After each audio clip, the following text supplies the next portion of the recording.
The most talked about word on NBA draft lottery night wasn't champion, superstar, or even Cooper Flagg. Nope, it was rigged. Yeah, you heard that right, rigged. Because somehow, after the Mavericks traded away Luka Doncic, they miraculously end up with the #1 pick and the generational talent that is Cooper Flagg. People are calling it too perfect, almost like it was pre-written. Adam Silver. Nico, we need Luka in LA. LeBron needs backup. Don't worry, you'll get Cooper. We'll take care of it. It sounds crazy, right? But this isn't just a one-time coincidence. A pattern is starting to emerge, and NBA fans are connecting the dots. Chapter 1. The pattern nobody wants to admit. Let's rewind. In 2012, Chris Paul left the New Orleans Hornets for LA. Boom. Hornets get the #1 pick, Anthony Davis. Then in 2019, AD leaves New Orleans for LA again. And guess what? The Pelicans suddenly land the #1 pick for Zion Williamson. Fast forward to today. Luka goes to LA and Dallas lands Cooper Flagg. Coincidence? Maybe. But it doesn't stop there. When LeBron James returned to Cleveland in 2014, guess what magically appeared just in time? The #1 overall pick. The Cavs would win the lottery 3 times in 4 years. It was almost like the universe, or the league, wanted to keep LeBron's narrative perfectly polished. And it gets deeper.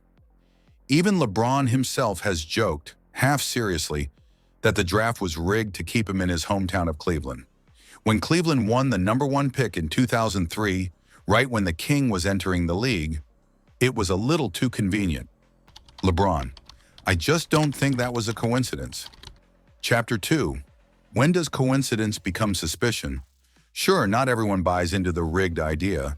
And to be fair, the NBA has changed how the draft lottery works. Back in the day, team names were drawn from envelopes. Simple. And yeah, way too easy to tamper with.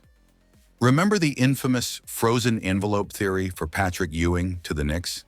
But nowadays, it's all about ping pong balls. Literally. The modern system uses a sealed room, 14 team reps, league officials, independent reporters, and an Ernst & Young rep to monitor the process.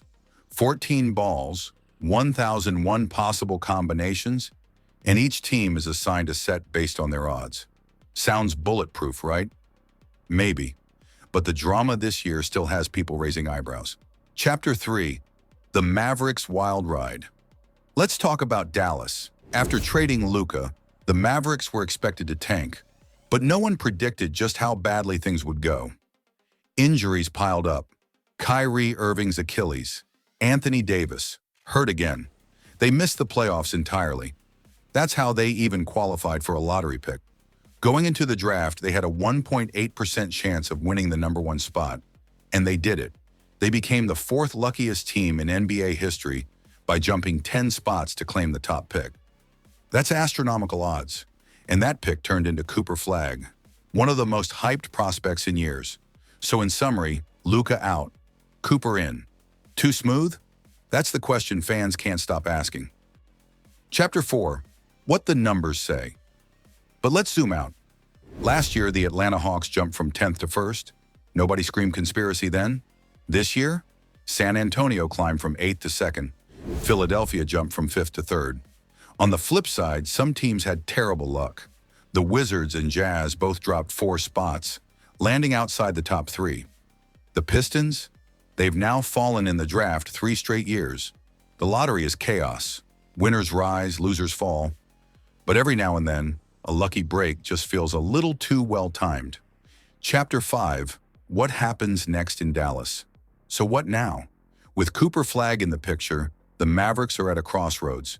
They can hit reset and build around him, or they can try to compete now, pairing Cooper with Kyrie, once healthy, and AD. But here's the problem. Kyrie is expected to be out for a year.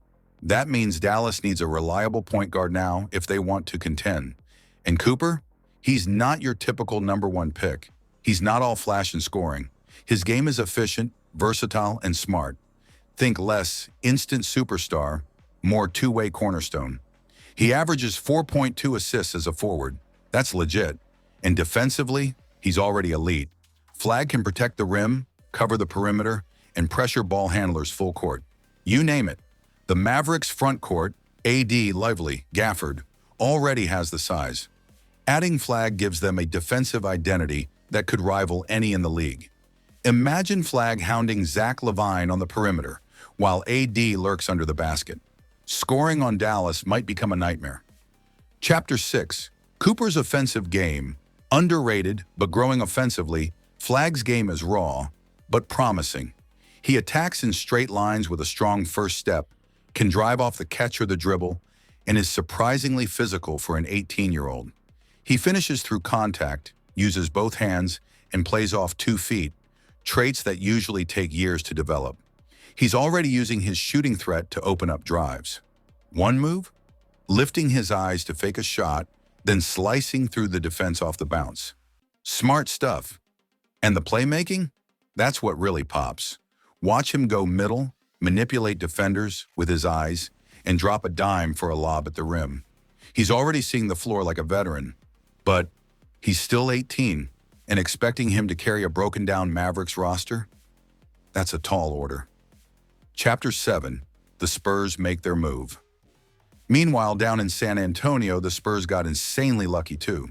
They jumped from 8th to 2nd, likely landing Dylan Harper, a dynamic combo guard to pair with Victor Wembanyama. On paper, it's perfect. But here's the snag. San Antonio already has guards. Stephon Castle, De'Aaron Fox, and now Harper. None are elite catch-and-shoot guys. There's a logjam, and spacing might be an issue. So, what's the solution?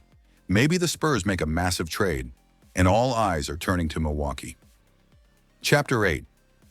The Giannis watch begins. Yes, we're talking Giannis Antetokounmpo. The Bucks don't control their next 3 years of picks. That makes rebuilding hard. But what if San Antonio offers a blockbuster? Here's the hypothetical deal floating around. Spurs get, Giannis Bucks get, Dylan Harper, Harrison Barnes for salary, Keldon Johnson, Jeremy Sochan, the number 14 pick, and a 2029 first-rounder. That's 3 picks, 2 young core players, in a clean reset. Harper alone is an elite prospect. If Houston isn't giving up Amen Thompson, Harper might be the best available young piece on the table. And let's be honest, if the Spurs had gotten the number 1 pick again, they wouldn't trade Cooper Flagg. Not even for Giannis. But at number 2, now it's a conversation. Chapter 9. The Sixers, future powerhouse? Let's not forget Philly. The Sixers snagged the number 3 pick, likely Ace Bailey or VJ Edgecombe. Bailey's a scoring wing who fits perfectly next to Tyrese Maxey and Jaren McCain. Edgecombe, an explosive athlete with sky-high upside. Either way, Philadelphia is quietly building for life after Joel Embiid, and they've just added another weapon to the arsenal. Final thoughts. Is the NBA rigged or just wild? Look, is the NBA draft lottery actually rigged? There's no smoking gun. But when every lucky bounce seems to benefit the league's biggest storylines, LeBron, LA, Luka, Giannis, it makes you wonder. Fans want authenticity, but they also love drama. And the NBA, it delivers both. One thing's for sure, with Cooper Flagg headed to Dallas, the Spurs chasing Giannis, and teams like Philly loading up, the next few years are going to be wild. The future of the league is shifting, and whether it's by fate, fortune, or something else entirely, we'll all be watching.